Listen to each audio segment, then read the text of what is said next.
Good evening from the Magnus Arena at the University of Denver in Denver, Colorado.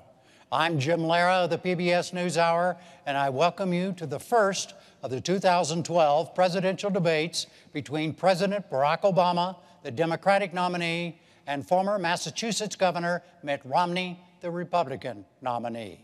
This debate and the next three, two presidential, one vice presidential, are sponsored by the Commission on Presidential Debates. Tonight's 90 minutes will be about domestic issues and will follow a format designed by the Commission. There will be 6 roughly 15-minute segments with 2-minute answers for the first question, then open discussion for the remainder of each segment. Thousands of people offered suggestions on segment subjects or questions via the internet and other means, but I made the final selections, and for the record, they were not submitted for approval to the Commission or the candidates. The segments, as I announced in advance, will be 3 on the economy and 1 each on health care, the role of government, and governing, with an emphasis throughout on differences, specifics, and choices. Both candidates will also have 2-minute closing statements. The audience here in the hall has promised to remain silent. No cheers, applause, boos, hisses, among other noisy, distracting things, so we may all concentrate on what the candidates have to say. There is a noise exception right now, though, as we welcome President Obama and Governor Romney.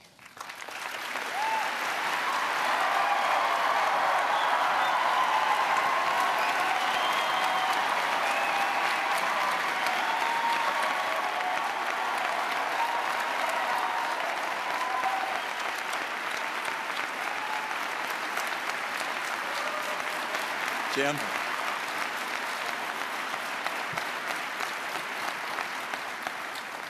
Gentlemen, welcome to you both. Let's start the economy, segment 1, and let's begin with jobs. What are the major differences between the two of you about how you would go about creating new jobs? You have 2 minutes. Each of you have 2 minutes to start. A coin toss is determined. Mr. President, you go first. Well, thank you very much, Jim, for this opportunity. I want to thank Governor Romney and the University of Denver for your hospitality. There are a lot of points I want to make tonight, but the most important one is that 20 years ago I became the luckiest man on earth because Michelle Obama agreed to marry me. And so I just want to wish, sweetie, you happy anniversary and let you know that a year from now, we will not be celebrating it in front of 40 million people. 4 years ago, we went through the worst financial crisis since the Great Depression. Millions of jobs were lost. The auto industry was on the brink of collapse. The financial system had frozen up. And because of the resilience and the determination of the American people, we've begun to fight our way back. Over the last 30 months, we've seen 5 million jobs in the private sector created.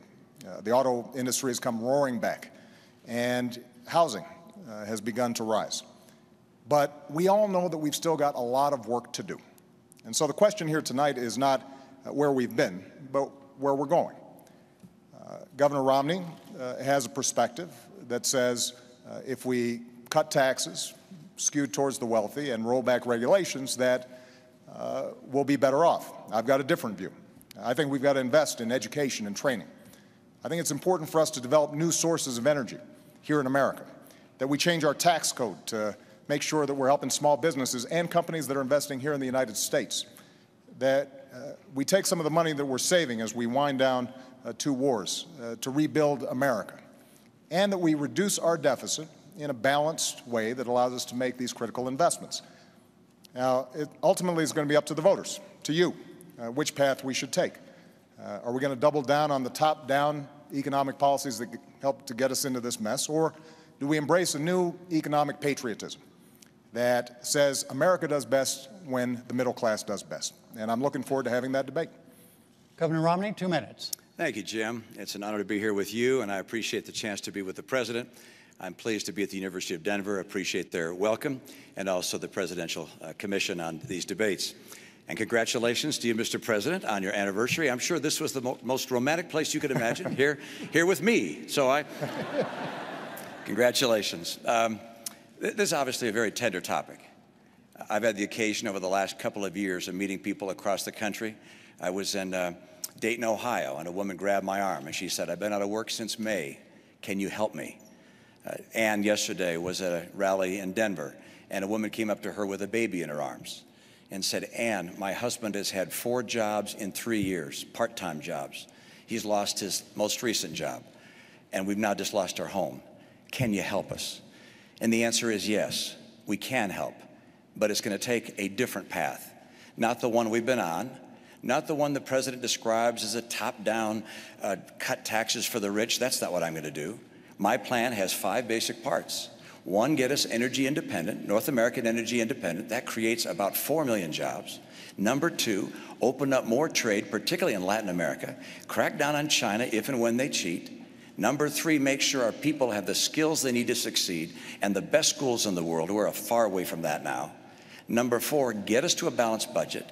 Number 5, champion small business. It's small business that creates the jobs in America. And over the last 4 years, small business people have decided that America may not be the place to open a new business because new business startups are down to a 30-year low. I know what it takes to get small business growing again, to hire people. Now, I'm concerned that the path that we're on has just been unsuccessful. The president has a view very similar to the view he had when he ran 4 years ago, that a bigger government, spending more, taxing more, regulating more, if you will, trickle-down government would work. That's not the right answer for America. I'll restore the vitality that gets America working again. Thank you. Mr. President, please respond directly to what the governor just said about trickle-down, his trickle-down approach. As he said, yours is. Well, let me talk specifically about what I think we need to do. First, we've got to improve our education system. And we've made enormous progress drawing on ideas both from Democrats and Republicans that are already starting to show gains in some of the toughest to deal with schools. We've got a program called Race to the Top that has prompted reforms in 46 states around the country, raising standards, improving how we train teachers. So now I want to hire another 100,000 new math and science teachers and create 2 million more slots in our community colleges so that people can get trained for the jobs that are out there right now. And I want to make sure that we keep tuition low for our young people. When it comes to our tax code, Governor Romney and I both agree that our corporate tax rate is too high. So I want to lower it, particularly for manufacturing, taking it down to 25%. But I also want to close those loopholes that are giving incentives for companies that are shipping jobs overseas. I want to provide tax breaks for companies that are investing here in the United States. On energy, Governor Romney and I, we both agree that we've got to boost American energy production. And oil and natural gas production are higher than they've been in years. But I also believe that we've got to look at the energy sources of the future, like wind and solar and biofuels, and make those investments. So all of this is possible. Now, in order for us to do it, we do have to close our deficit, and one of the things I'm sure we'll be discussing tonight is how do we deal with our tax code, and how do we make sure that we are reducing spending in a responsible way, but also how do we have enough revenue to make those investments. And this is where there's a difference, because Governor Romney's Central Economic Plan calls for a $5 trillion tax cut, on top of the extension of the Bush tax cuts, that's another $1 trillion, and $2 trillion in additional military spending that the military hasn't asked for. That's $8 trillion. How we pay for that, reduce the deficit, and make the investments that we need to make without dumping those costs on the middle-class Americans, I think is one of the central questions of this campaign. Both of you have spoken about a lot of different things, and we're going to try to get through them in as specific a way as we possibly can. But first, Governor Romney, do you have a question that you'd like to ask the president directly about something he just said? Well, sure. I'd like to clear up the record and go through piece by piece. First of all, I don't have a $5 trillion tax cut. I don't have a tax cut of the scale that you're talking about. My view is that we ought to provide tax relief to people in the middle class. But I'm not going to reduce the share of taxes paid by high-income people. High-income people are doing just fine in this economy. They'll do fine whether you're president or I am. The people who are having the hard time right now are middle-income Americans. Under the president's policies, middle-income Americans have been buried. They're just being crushed. Middle-income Americans have seen their income come down by $4,300. This is a tax in and of itself. I'll call it the economy tax. It's been crushing. At the same time, gasoline prices have doubled under the president. Electric rates are up. Food prices are up. Health care costs have gone up by $2,500 a family. Middle-income families are being crushed.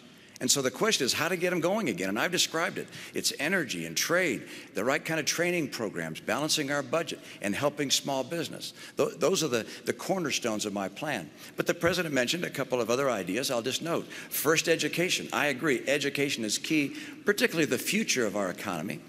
But our training programs right now, we've got 47 of them housed in the federal government, reporting to 8 different agencies. Overhead is overwhelming. We got to get those dollars back to the states and go to the workers so they can create their own pathways to getting the training they need for jobs that will really help them. The second area, taxation. We agree we ought to bring the tax rates down, and I do, both for corporations and for individuals. But in order for us not to lose revenue, to have the government run out of money, I also lower deductions and credits and exemptions so that we keep taking in the same money when you also account for growth. The third area, energy. Energy is critical, and the president pointed out correctly that production of oil and gas in the U.S. is up, but not due to his policies, in spite of his policies. Mr. President, all of the increase in natural gas and oil has happened on private land, not on government land. On government land, your administration has cut the number of permits and licenses in half. If I'm president, I'll double them and also get the oil from offshore in Alaska. And I'll bring that pipeline in from Canada. And by the way, I like coal. I'm going to make sure we can continue to burn clean coal. People in the coal industry feel like it's getting crushed by your policies. I want to get America and North America energy independent so we can create those jobs. And finally, with regards to that tax cut, look, I'm not looking to cut massive taxes and to reduce the revenues going to the government. My number one principle is there'll be no tax cut that adds to the deficit. I want to underline that. No tax cut that adds to the deficit. But I do want to reduce the burden being paid by middle-income Americans. And to do that, that also means I cannot reduce the burden paid by high-income Americans. So any language to the contrary is simply not accurate.